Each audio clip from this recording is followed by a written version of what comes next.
Salut à toi et bienvenue, j'espère que tu vas bien. Ici il fait super chaud à Paris, j'ai fermé les fenêtres le temps de la vidéo du podcast, mais j'espère que je vais pas prendre 20 minutes pour le sujet du jour parce que sinon je vais mourir étouffé. Bref, alors j'étais étonné, j'en avais jamais parlé je crois auparavant de cette notion de, je vais y venir, je vais t'expliquer ce que c'est, mais de service market fit. Et pourtant c'est un truc qui est fondamental à partir du moment où tu vends tes services. Si tu es freelance, coach, consultant, t'appelles ça comme tu veux. Il y a cette notion-là qui est vraiment importante. Tu sais, je parle souvent du fait de se spécialiser, de trouver une niche quand on vend ses services. J'en ai beaucoup parlé d'ailleurs la semaine dernière. J'ai fait 2 gros sujets dessus. Et l'erreur que font beaucoup d'indépendants quand ils cherchent une niche, c'est de rester dans leur coin. C'est-à-dire qu'ils pensent dans leur tête, tu vois, ils pensent à des niches parce que voilà, ils ont entendu quelqu'un dire que c'était bien de se spécialiser. Peut-être qu'ils ont regardé ma vidéo pour certains, mes vidéos ou mes podcasts. Ils cherchent des niches, mais ils restent dans leur coin, ils restent dans leur tête. Ils se disent bon bah tiens, ça c'est intéressant, ça c'est intéressant. Et au final, ils font une espèce de liste dans leur tête, mais rien d'autre. Et je reçois plein de messages en fait de personnes comme ça sur Facebook et par email, de gens qui me demandent si telle ou telle niche est intéressante. Tiens, j'ai pensé à ça, qu'est-ce que t'en penses, etc. Le truc c'est que moi je connais pas toutes les niches, tu vois, je connais pas, je suis pas graphiste, je suis pas développeur. J'ai un bon aperçu du marché entre guillemets des freelances parce que voilà, ça fait un petit temps que je m'intéresse au sujet, je connais bien mon sujet, mais je connais pas toutes les niches parce qu'il y en a énormément. On peut pas compter, il y a énormément de niches, que ce soit graphiste, développeur, community manager, il y a énormément de niches, donc je peux pas tout savoir. Il y a quelques grandes règles qui régissent une bonne niche, si tu veux, qui caractérisent une bonne niche, mais c'est impossible pour quelqu'un de savoir si telle ou telle niche est bonne, et je vais t'expliquer pourquoi. C'est pas comme ça en fait, c'est pas en restant dans son coin ou en restant dans la théorie que tu vas trouver une niche intéressante, c'est en confrontant ton idée au marché. J'en parle souvent. Et je voudrais pour ça en fait faire un parallèle je l'ai jamais vu ce parallèle en fait. J'ai cherché pourtant cette notion de service market fit sur laquelle je vais venir dans quelques instants. J'ai regardé si ça existait, si quelqu'un avait théorisé ça ou quoi. Bon, je vais me l'attribuer au final. Peut-être que j'ai pas trouvé tout simplement, mais c'est un truc qui est important. En marketing de start-up, en web marketing, en growth hacking, t'appelles ça comme tu veux encore une fois. Il y a une notion qui s'appelle le product market fit. Alors, je vais pas bien le prononcer, mais c'est le fait d'avoir un produit qui a un marché en fait. Si tu veux, un produit qui intéresse un marché bien défini. Et je voudrais faire un parallèle entre cette notion de product market fit et les services. Moi, pour moi, il y a des services il faut que ton service, en fait, si tu veux bien gagner ta vie en tant qu'indépendant, que freelance, consultant, coach, bref, il faut que tu aies un service market fit, que ton service intéresse le marché, tout simplement. Donc cette notion de product market fit et de service market fit, elles sont intéressantes. Souvent, tu vois, moi j'ai appris le marketing de start-up, le growth hacking chez The Family, l'incubateur The Family. Il parlait beaucoup de cette notion-là. Il disait que peu importe tes moyens que tu fasses de la publicité, peu importe tes moyens de promotion, d'acquisition de trafic, etc. Si ton produit n'est pas market fit, bah derrière, tu t'arriveras jamais à faire grossir ta startup. Ta startup ne marchera jamais. Bah c'est exactement la même chose si tu es indépendant, enfin si tu vends tes services, si ton service n'est pas non plus market fit, peu importe ce que tu fais, peu importe combien tu dépenses en publicité, peu importe si tu prospectes sur LinkedIn, peu importe en fait, tu n'y arriveras pas. Donc cette notion de service market fit, elle est importante. Il faut que tu valides, c'est ça que ça veut dire, il faut que tu valides ton idée de business, de service avant de prospecter, avant de faire quoi que ce soit. Et le meilleur moyen, je regarde mes notes en même temps parce que j'ai vraiment envie de rien rater aujourd'hui, le meilleur moyen de savoir si vraiment une bonne idée de service, si une idée de service est bonne, c'est vraiment en confrontant ça au marché. Excuse-moi, j'arrive plus à parler, je lis en même temps. Et il n'y a pas de raccourci à ce niveau. Si tu veux, tu as plein de raccourcis. En termes de publicité Facebook, tu as plein de moyens de générer des prospects. Moi, j'en parle beaucoup. Enfin, tu vois, je t'en parle souvent. J'ai des techniques qui marchent pour te faire faciliter les choses, pour te faire gagner du temps. Mais pour valider une idée de service, t'as pas vraiment de raccourci. Et je vais te raconter un petit peu mon histoire. Au début, quand je me suis lancé en tant que community manager freelance, je me suis dit, moi, j'ai envie d'aider les startups. Je suis sûr que les startups, elles ont des besoins à ce niveau-là, en community management, ça va être facile de trouver. Et je me suis rendu compte que, au final, mes services n'intéressaient pas forcément les startups que je visais, ou alors elles n'avaient pas assez de fric pour me payer. Voilà, j'étais déjà un petit peu ambitieux déjà au départ et elles avaient pas assez pour me payer. Et du coup, je me suis vraiment détaché de ça. Il y en avait pas mal qui avaient pas d'argent et je me suis rendu compte en confrontant donc mes services au marché que les startups qui étaient intéressées et intéressantes pour moi aussi, c'était les startups qui avaient déjà levé des fonds, donc qui étaient déjà à un stade supérieur. Mais ça, quand tu commences, enfin tu vois ces notions-là dont je parle de temps en temps sur le podcast et sur la chaîne, mais quand tu commences, tu les as pas, tu peux pas savoir ça. Moi je te dis souvent, les startups visent que les startups qui ont déjà levé des fonds, les autres n'ont pas d'argent, etc. Mais parfois les gens me croient pas ou ils ont envie de faire leur propre expérience et c'est normal, il faut que tu le fasses. Il faut en fait que tu te foires de temps en temps, que tu vises à côté et que tu ajustes. Et au final, c'est souvent comme ça qu'il faut commencer. Au début, tu vas voir les business directement et ensuite tu regardes ce qui marche pas et tu ajustes. Et donc voilà, ça c'était un premier élément. J'ai confronté mon idée auprès de startups et j'ai vu que c'était les startups qui avaient levé des fonds qui étaient intéressantes. Un autre truc, à un moment je me suis concentré sur les magasins, tu vois, les magasins dans la rue. Je me disais, enfin les magasins, ceux qui vendaient, je sais pas moi, des fringues, etc.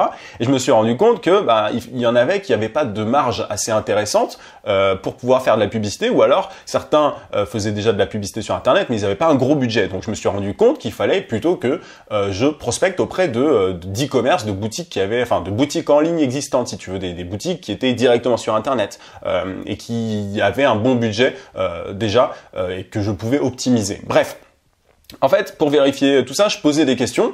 J'allais au contact en fait. J'envoyais des emails, j'appelais parfois, mais parfois je me rendais au contact. Ça m'est arrivé de me rendre directement au contact, tu vois, de rentrer dans des boutiques comme ça et de poser des questions. Et c'est ce que tu dois faire au début. Quand je te dis qu'il n'y a pas de raccourci, c'est vrai. Il faut que tu ailles au contact des business et que tu regardes si ce que tu proposes intéresse. Parce que derrière, tu auras beau faire ce que tu veux, enfin prospecter sur LinkedIn, faire de la pub sur Facebook, etc.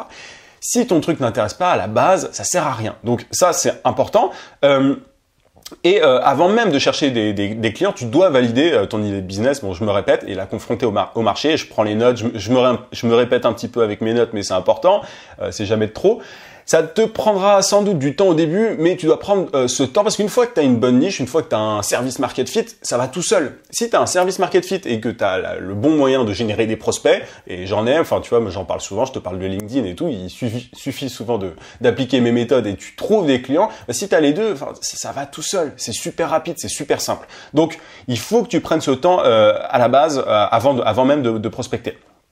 Et le problème, c'est que même des gros business, tu vois, moi je bosse avec des gros business, des business qui font plusieurs millions, et même de services, des business de services et des cabinets de conseil, même parfois certains de ces business n'ont pas un service market fit, ou alors ils ont un service qui intéresse, mais qui est pas, tu vois, fondamental pour leurs clients. Du coup, ils doivent un petit peu galérer avant de convaincre leurs prospects, leurs clients potentiels de signer un contrat. Et donc ce problème de service market fit, il est ultra courant. C'est-à-dire que c'est pas que les coachs, les consultants, les petits freelances, c'est absolument toutes les personnes, toutes les entreprises, tous les indépendants qui vendent leurs services qui ont ce problème-là. Parce que souvent on croit que tout est dans l'outil, dans la technique de génération de prospects, alors que c'est pas le cas. Souvent, enfin, si tu automatises de la génération de prospects pour un business qui marche pas, pour une idée qui marche pas, ça va aller nulle part. Et ça, c'est important de le savoir. Donc ton service, il doit être impératif, c'est un autre point que je me suis noté, ton service, il doit être impératif pour tes clients potentiels et pas une commodité, c'est-à-dire qu'il faut pas que ce soit accessoire, il faut vraiment que le business en face se dise « Ah tiens, c'est intéressant, il me faut les services de cette personne-là ». Et si c'est pas le cas, c'est que tu n'as pas un service market fit. Tu sais, quand je faisais les cours de Family, en growth hacking, ils disaient « Bon, c'est difficile de dire exactement… » quels sont les critères d'un product market fit. Donc là, il s'agissait de vendre un produit, il parlait surtout de produit, mais quand vous l'avez, vous le savez. Voilà, c'est un peu pareil. Quand tu as un service market fit, en gros, tu le sais, c'est-à-dire que tu vois très bien quand tes clients potentiels sont intéressés par ce que tu proposes. Et donc en fait, tu auras un service market fit quand ta cible te dira « Ah oui, ça m'intéresse », quand ce sera clair, quand il n'y aura pas d'hésitation de ta cible. Donc ça, c'est important. Et un moyen de vérifier ton service market fit, c'est d'aller en fait prospecter, par exemple sur LinkedIn, mais sans forcément y aller comme un bourrin et te dire « Bon, il faut absolument que je trouve tant de clients ». Non, tu peux prospecter de manière soft auprès d'un petit échantillon et voir à chaque fois la réponse du marché. Voir si les gens derrière sont intéressés pour aller plus loin ou pas. Et tu verras si tu as ce fameux combo gagnant, offre plus cible, bonne offre plus bonne cible. En fait, c'est ça le service market fit, c'est le fait d'avoir une bonne offre auprès d'une cible qui est intéressée par cette offre. Enfin, j'en parle souvent, mais c'est le fait d'avoir ce combo gagnant. Et si c'est pas le cas, il faut que tu ajustes ton service, ton offre, jusqu'à ce que ça marche. Ton offre ou ta cible. Parfois, tu as une bonne offre, mais ta cible n'est pas intéressée par cette offre. Donc, tu vois, soit tu changes de cible, soit tu changes d'offre, soit tu changes les deux, mais il y a un moment, tu vas trouver le sweet spot, tu vas trouver l'équilibre. Donc, change ton offre, change ta cible jusqu'à trouver cet équilibre. Et une fois que tu as ça, tu pourras mettre tous les moyens que tu veux dans ta prospection. Tu pourras mettre de la pub Facebook, de la pub Google, tu pourras prospecter sur LinkedIn comme tu veux. Bref, mais il faut que tu aies ce service market fit avant tout, que tu valides ton idée de business, de service avant de faire quoi que ce soit, avant de mettre des moyens. Et souvent, les consultants et freelances ont du mal à trouver un seul market fit. Donc, tu comprends maintenant pourquoi est-ce que je te dis souvent qu'il faut que tu proposes un seul service et non pas plusieurs. Tu vois, souvent, je vois des gens qui proposent, notamment des petites agences digitales, qui proposent des sites internet, de la gestion en réseaux sociaux, enfin, tu vois, plein de trucs. Enfin, c'est problématique. Ne propose pas 40 trucs différents parce que c'est déjà difficile d'avoir un seul service market fit, tu vois, d'avoir un seul service qui plaît vraiment. Donc, ne t'éparpille pas, ne cherche pas à avoir 40 offres différentes. Il faut que tu en trouves déjà une. Et ensuite, si tu veux, tu t'en chercheras plusieurs si tu veux, mais une seule offre de service peut te faire très bien gagner ta vie, tu vois. Moi, je me concentre aujourd'hui, voilà, tu peux très très bien gagner ta vie avec une seule offre de service. Et souvent, on croit qu'on gagne pas assez parce qu'on n'a pas assez d'offres, tu vois, et du coup, on se diversifie, on fait plein de trucs, alors que c'est pas ça, c'est juste que l'offre n'est pas assez solide, que l'idée à la base n'est pas assez solide, n'intéresse pas assez de monde, si tu veux. Ou alors n'intéresse pas les bonnes personnes. En tout cas, il s'agit pas forcément de toucher plein de monde avec tes services, mais de toucher les bonnes personnes qui sont prêtes à mettre le bon prix, à bien te payer pour ça.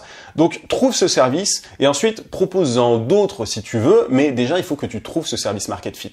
Et ça, j'en ai jamais vraiment parlé, je crois, de manière aussi, tu vois, poussée, enfin détaillée, parce que pour moi, c'est la base. Et il y a beaucoup trop de gens qui se ruent sur la pub Facebook, sur LinkedIn et tout, alors que en fait, ils ont pas le bon truc. Et même, tu vois, encore une fois, les gros business avec qui je travaille, des fois, souvent, moi, mes méthodes, elles marchent. Je sais qu'elles marchent, voilà, parce que je les ai fait marcher avec de nombreuses personnes, mais souvent quand ça marche pas pour un business ou pour un indépendant ou quoi, c'est que cette personne-là n'a pas de service market fit. Son idée n'intéresse pas en fait, si tu veux, ou alors pas assez sa cible. Et c'est là-dessus qu'il faut que tu travailles.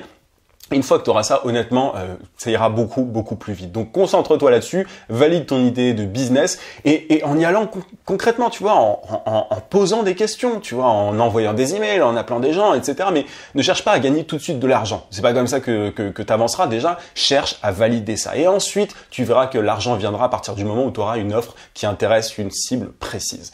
Voilà un petit peu ce que je voulais te dire aujourd'hui. J'espère que ça t'a intéressé, que je me suis pas trop répété. Enfin, j'ai essayé de parler de tout, j'avais pris pas mal de notes. C'est assez simple hein, comme concept, mais il y a trop peu de gens qui se penchent dessus. Il y a tout le monde qui pense à la génération de prospects, à trouver des clients sur Internet pour ses services directement, alors que le problème, il est à la racine en fait, si tu veux. Il est pas du tout dans la génération de prospects, ça c'est facile. Moi j'ai une méthode sur LinkedIn qui marche très bien. Tu me demandes, je te la montre et tu verras. Enfin, c'est vraiment plus profond que ça, très souvent.